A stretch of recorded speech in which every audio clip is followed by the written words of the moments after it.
Graças e paz, irmãos. Quero agradecer mais uma vez pela oportunidade, pastor Manuel, e quero fazer um registro, né? A gente vem aqui, né, aos domingos, né, durante a semana, e a gente tem sido muito abençoado. Eu particularmente, nós temos aqui o pastor Manuel, está sempre pregando, pastor Alonso, pastor Ramon, eu acho que não está aqui. E tem o seminarista Tiago também, que estava aqui em algum lugar, mas eu não estou vendo ele. Ali. Então a gente tem abundância de palavra nesse lugar, viu, irmãos? Agradeço muito, muito, porque a Bíblia é aberta nesse lugar, é explicada, é pregada. Pode parecer algo comum, né, para a gente que congrega aqui, né, pastor? Mas a escassez da palavra de Deus, né? E a gente tem esse privilégio. Que Deus abençoe ao Senhor pelas vidas dos seus servos. Eu gostaria de convidá-los a abrirem suas Bíblias em 1 Samuel, ou na verdade acho que tem ali, né, na tela. 1 Samuel capítulo 13, eu quero ler até o do versículo 1 ao versículo 14. 1 Samuel capítulo 13, do verso 1 ao verso 14.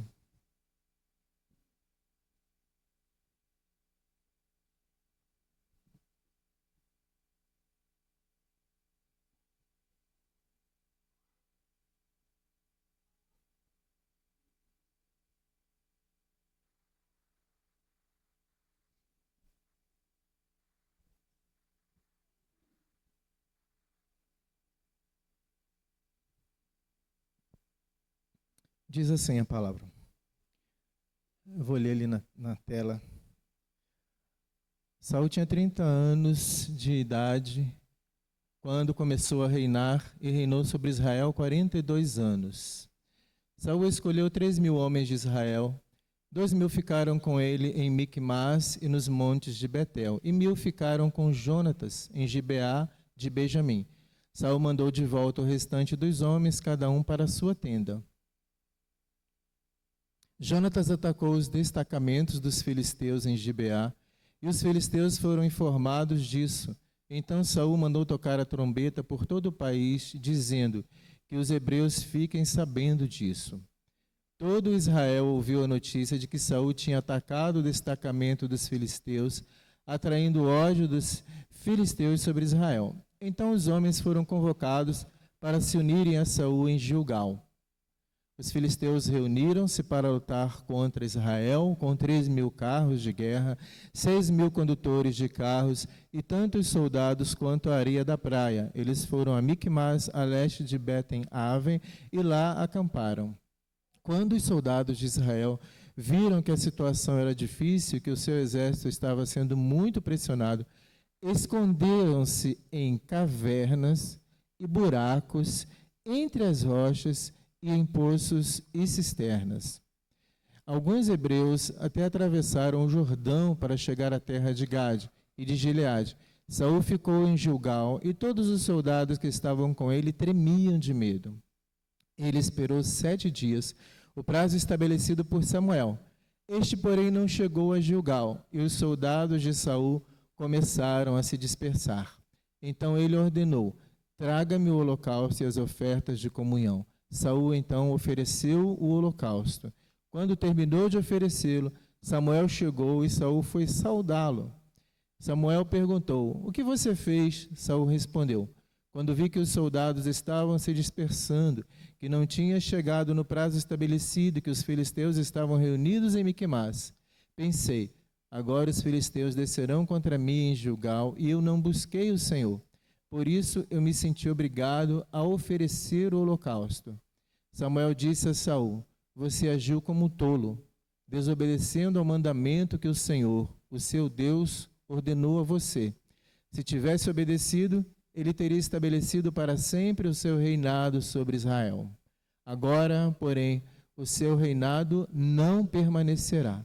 O Senhor procurou um homem segundo o coração dele e o designou líder do seu povo, pois você não obedeceu ao mandamento do Senhor. Vamos orar, irmãos. Pai, eu quero te agradecer pela tua palavra, como falei aqui, Senhor, que é abundante neste lugar.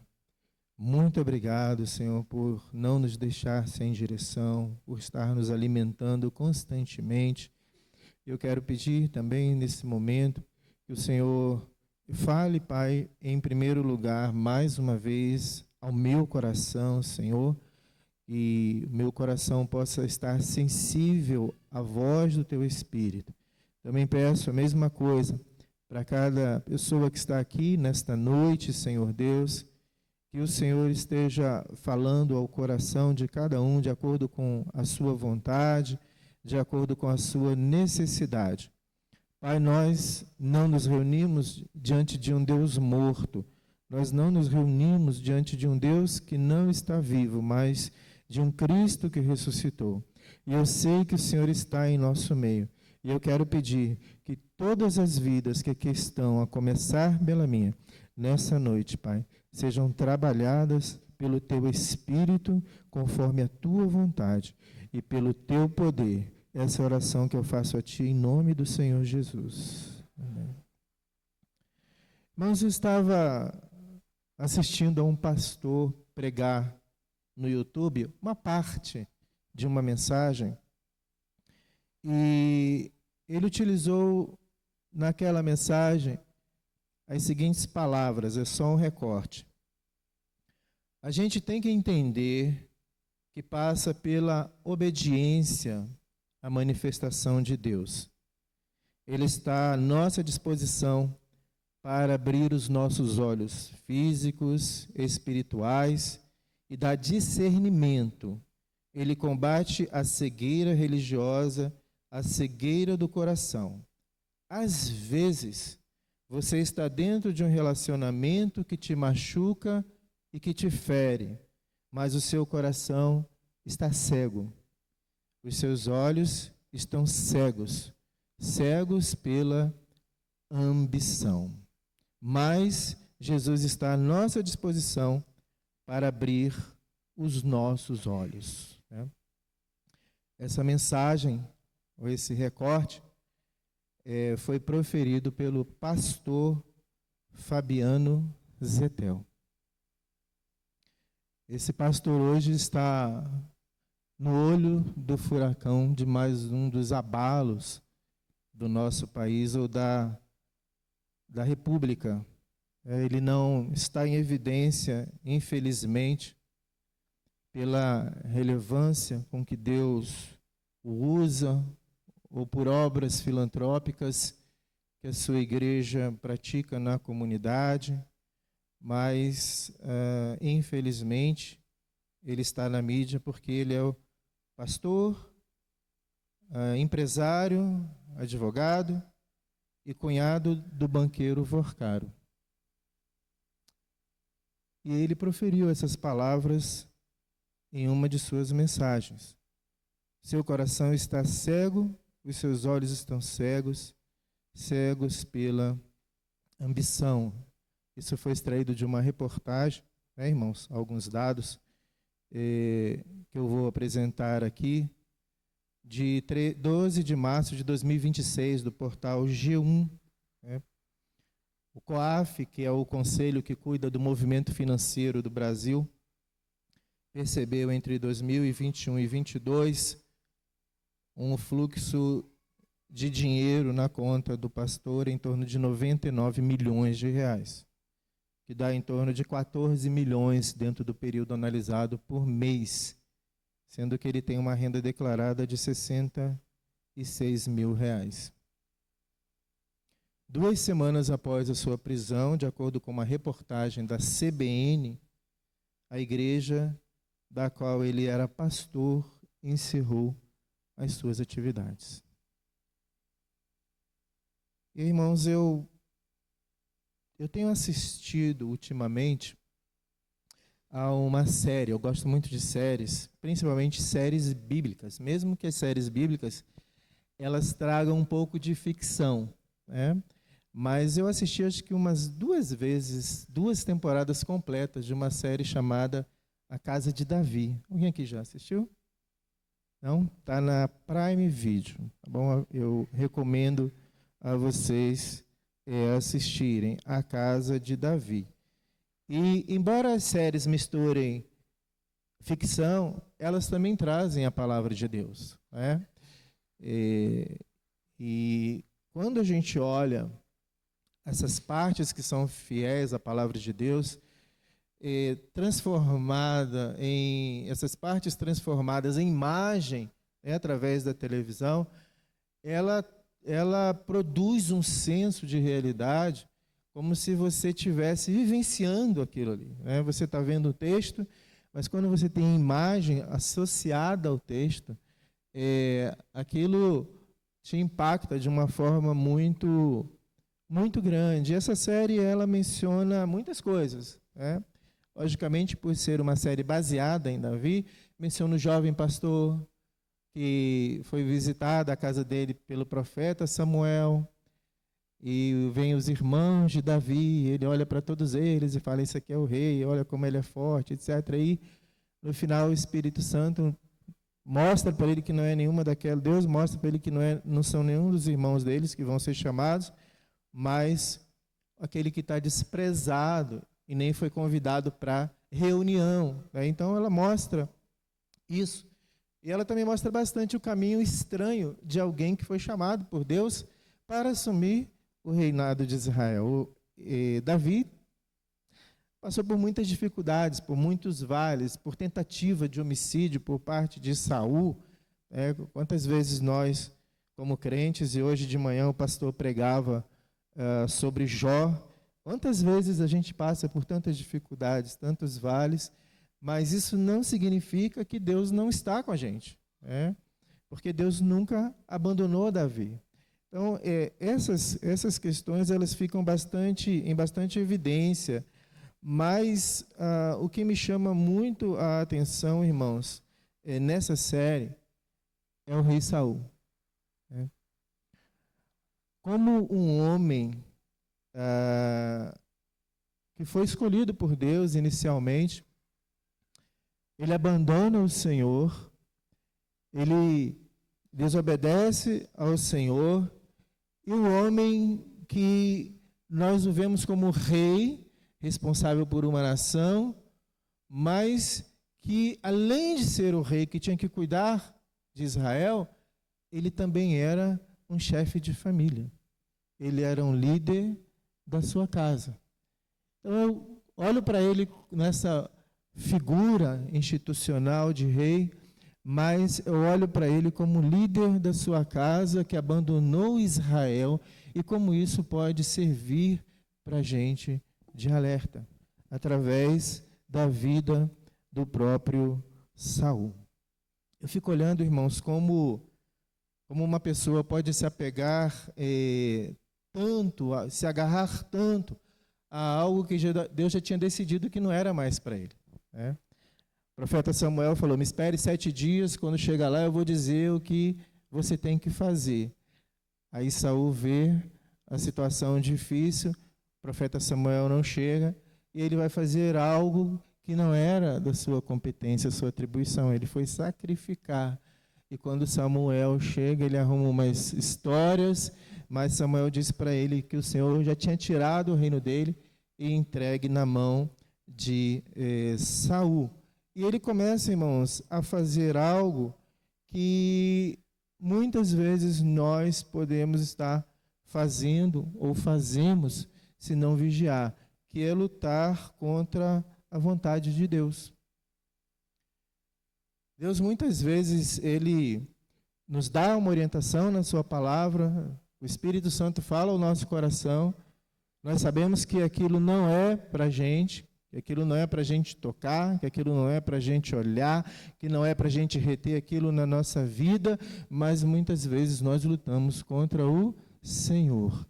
E é uma grande tolice, como Samuel falou, você é um tolo, é uma grande tolice lutar contra o Senhor. É uma grande tolice fazermos coisas que nós sabemos que não são aprovadas pelo Senhor.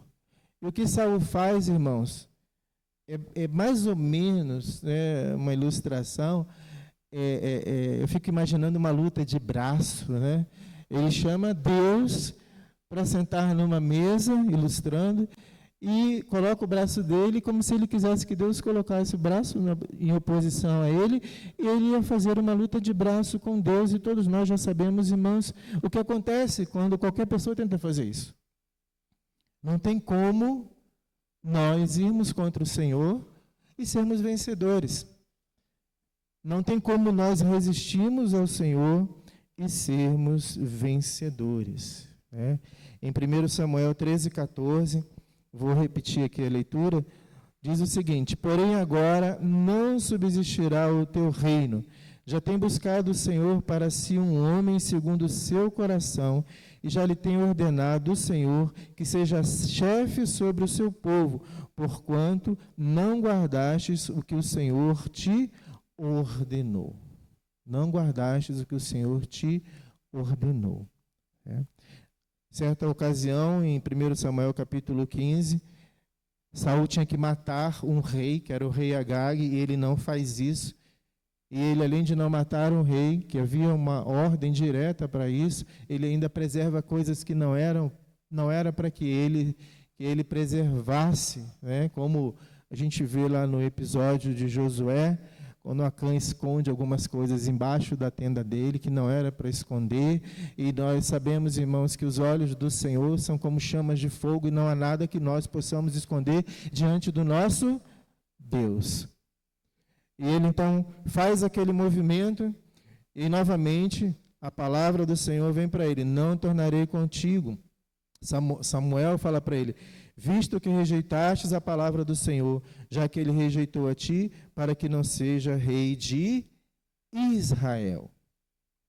Veja, irmãos, a desobediência é algo muito complicado.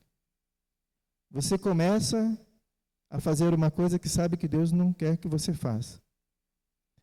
E aí você aumenta o nível da desobediência. Aí você vai aumentando o nível da sua desobediência. Até que chega um ponto, irmãos, que você vai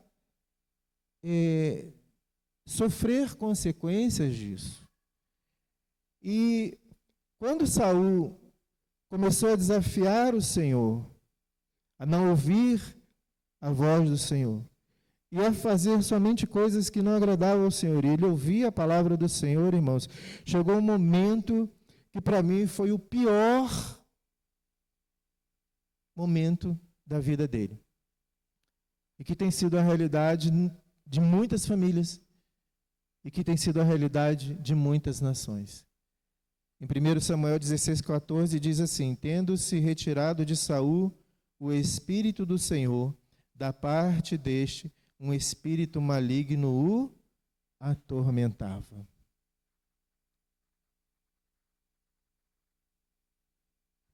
É muito difícil, irmãos, quando, por exemplo, falta o pão no lar. É muito difícil quando falta um recurso financeiro para uma família. Não é? A gente sabe bem disso, né, Zé? Muitos aqui sabem disso. É muito difícil quando você quer fazer algo para a sua família, às vezes importante, na questão da educação, etc., e você não consegue fazer isso. Faltam recursos, faltam coisas, não é? Mas, irmãos, a parte mais difícil de todas é quando falta o Senhor dentro do nosso lar. É quando falta o Senhor dentro das nossas famílias. Por mais que a gente olhe para o mundo, e principalmente hoje em dia, por questões econômicas, a economia vai bem, a economia não vai bem, as famílias vão bem, se a economia estiver bem, se estiver bem, as famílias vão estar bem, mas, irmãos, a questão do mundo é uma questão espiritual. E chegou um momento, irmãos, que a desobediência de Saul foi tão grande que o Espírito do Senhor se retirou dele. Eu costumo pensar, se Deus deixasse que nós víssemos um pouquinho do mundo espiritual, eu acho que a gente ia resolver muitas coisas na nossa vida na mesma hora. Porque nós olhamos e vemos o mundo físico com os nossos olhos. Mas, irmãos, anjos são realidades. É uma realidade. A existência de anjos.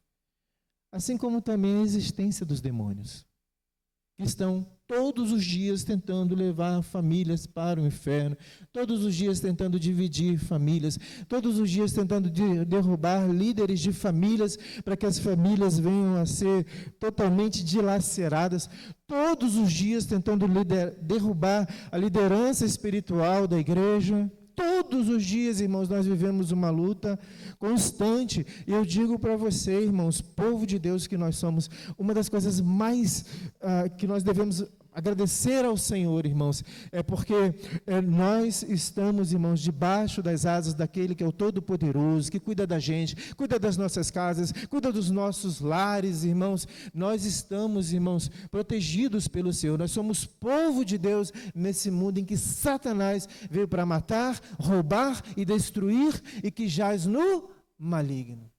Saul abriu a casa dele, irmão, para que as coisas ruins pudessem entrar, e começou por ele. Um homem atormentado, um líder atormentado, para quem Deus disse, isso não é mais seu. Eu não sei o que você está vivendo aqui, irmãos, mas eu falo para você o que eu falo para mim, né? Se Deus fala com você, não toque nisso, não olhe para isso, não faça mais isso. Isso pode destruir sua casa. Ouça a voz do Espírito Santo de Deus. Se há alguma presença de desobediência na sua vida e você sabe que isso não agrada ao Senhor, ouça a voz do Espírito Santo de Deus. Não tente ser como Saul. Não, vem cá, eu vou brigar com o Senhor, mas eu vou reter este reino. Esse reino é meu. Não, irmãos. Deus falou para Saul, eu vou escolher alguém segundo o meu coração. Não dê murro em ponta de faca. Não lute contra Deus. Não faça aquilo que você sabe que não é do Senhor. Ah, pastor, mas eu não tenho um profeta Samuel ao meu lado. Eu não tenho um profeta Natan ao meu lado. Olha, irmãos, nossa vida toda de A a Z, relação com o chefe, com o patrão, com a esposa, com o filho, com o pastor, com o irmão na igreja, com gente que te aborrece, com gente que você fica retendo perdão, está tudo na palavra de Deus, está tudo escrito na palavra de Deus. Examinais a Escritura, porque julgais vós ter nelas a vida eterna, e são elas que de mim testificam. E a desobediência tem trazido, irmãos, muitas consequências. E eu quero enfatizar, irmãos, que Saul, por causa do seu erro, levou o exército de Israel à derrota. Ele morreu no campo de batalha. Jonatas, seu filho, morreu no campo de batalha. Muitos soldados morreram por causa da desobediência dele. E a sua família foi dilacerada por causa da desobediência dele. A melhor coisa que um chefe de família pode fazer nesse mundo é levar a sua casa a servir ao Senhor e poder dizer, como Josué, eu e minha casa servimos ao Senhor. Eu e minha casa servimos ao Senhor. Eu tenho uma professora colega minha, se formou comigo, ela foi dar aula numa escola das escolas de classe alta aqui de Conquista, há alguns anos atrás. E ela disse que chegou na sala de aula, o 3º ano, os meninos se preparando para o vestibular, ela começou a dar aula e os meninos começaram a chorar. A situação. E ela parou. Ela era psicanalista também, foi conversar com a turma, crente. E a reclamação era, a pressão é muito grande na minha casa, para que eu passe no vestibular para medicina, para que eu passe no vestibular para direito, para que eu passe nos melhores cursos desse país. E eles estavam, irmãos, sendo pressionados, esmagados pelas suas próprias famílias. E eu fico pensando, será que havia, dentre aqueles jovens, algum jovem cristão que estava sofrendo essa pressão da sua família, e ao invés de dizer assim, entrega o teu caminho ao Senhor, confia nele, e o mais ele fará, descansa no Senhor. A pressão, irmãos, da sociedade é por vencer, bons empregos, bons salários. É bom você estudar, é bom você ter bons empregos, mas, irmãos, a base da família é o Senhor Jesus, como rei, reinando na vida do líder e dos líderes daquela casa, para que toda a família seja abençoada, tenha direção espiritual. E Saul perdeu isso, irmãos, e eu enfatizo Saul como líder de família. E sabe o que Saul faz? Saul tenta eliminar Davi. Interessante, né? Já viu a pessoa que está fazendo uma coisa que Deus não se agrada? E ao invés de ela voltar atrás, ela vai tentar eliminar coisas que estão no caminho dela, ao invés de voltar e se arrepender, para continuar a fazer aquilo que é errado diante do Senhor.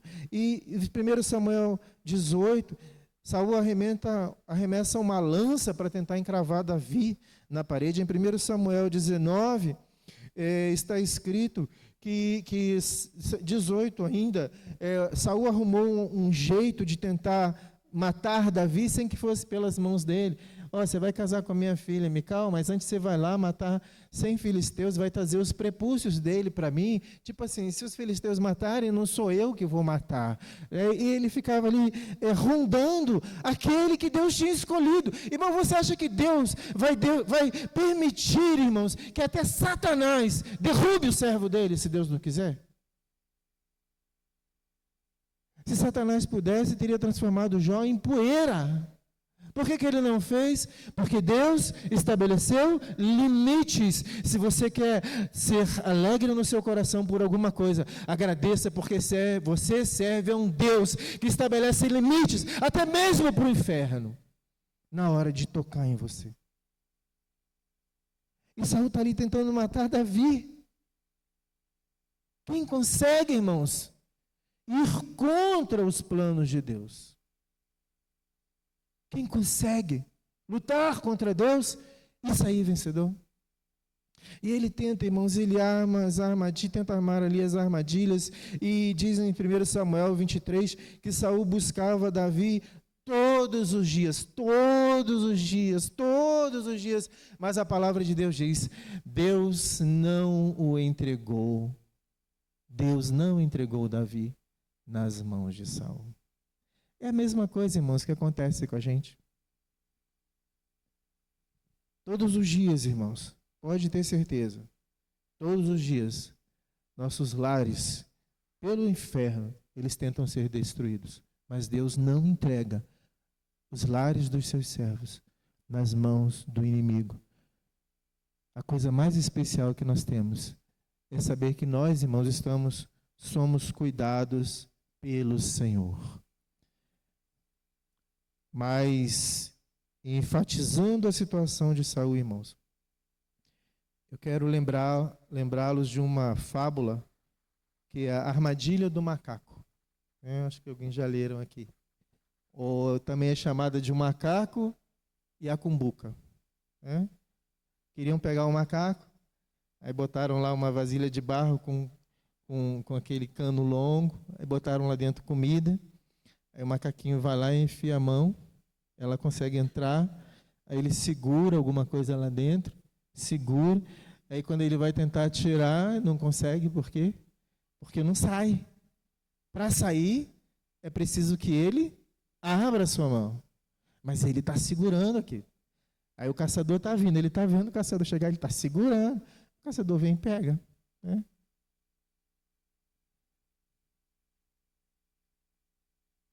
Tem alguma coisa na sua vida diante de Deus que você está segurando e que Deus já falou para você soltar?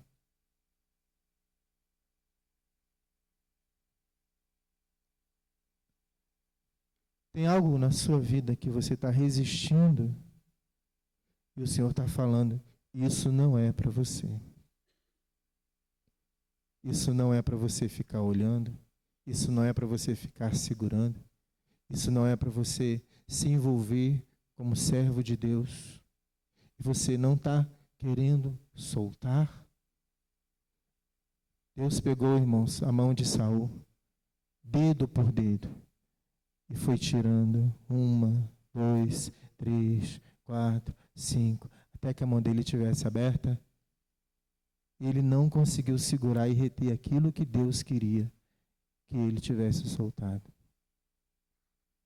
Só que esse é um processo dolorido, irmãos.